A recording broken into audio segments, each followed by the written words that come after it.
Good afternoon, Professor. My name is Alessandra Arcia, and my topic for today is transformational generative grammar. The relationship between language and mind has had a considerable interest in research among psychologists and language specialists alike.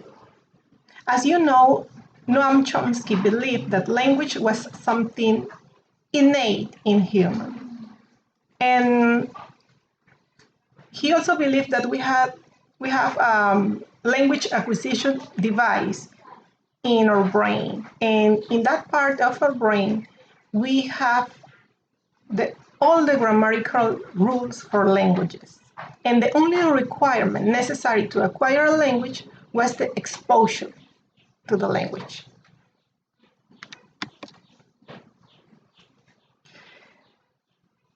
Transformational generative grammar is a theory of grammar that accounts for the construction of a language by linguistic transformation and phrase structures.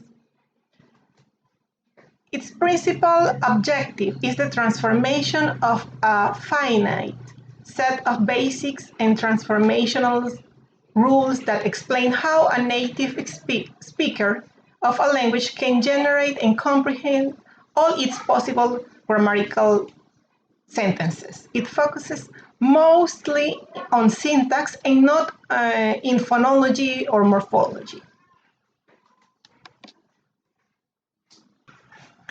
Why the so-called grammar is said to be transformational and generative? First of all, it projects the creative aspect of a language. It means that if we follow the rules, we can create any amount of sentences. To generate is to specify what could be the possible sentence of a language. It means that we can generate I go home, but not I goes home. So if we know the rules that are finite, we know the vocabulary, which is also finite, we can create an infinite amount of sentences. But it doesn't mean that grammar is infinite. A grammar is called transformational as it transforms one sentence into another by keeping the meaning intact. It means that we can change we can transform the sentence into another without affecting its meaning. A passive voice is one example of this. We can say, I met her, but we can also say, she was met by me.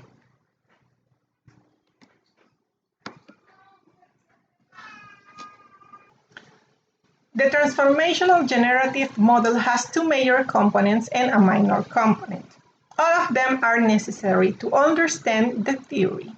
The first one is the phrase structure component, which consists of a sequence of rules, and it begins with the initial symbol sentence, an S, and constructs derivation through the application of the rules of F. Noam Chomsky formalized these systems of analysis and also points out its basic limitations.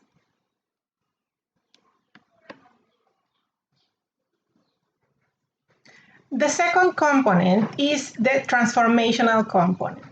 It introduces changes in the morphemes of terminal strings produced by the phrase structure component. Transformations are either obligatory or optional, such as passivization of an active sentence. The last component is the morphophonemic component. It transcribes the transformational output by rewriting the morpheme's representation into a proper string of morphemes. Likewise, a theory of a language consists of three components: namely the phonological, the grammatical, syntactic, including morphological, and the syntactic phonology. The first one is the syntactic phonology.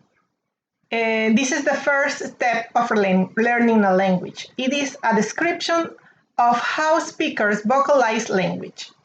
The second step of learning a language is grammatical. It is a description of its grammatical nature.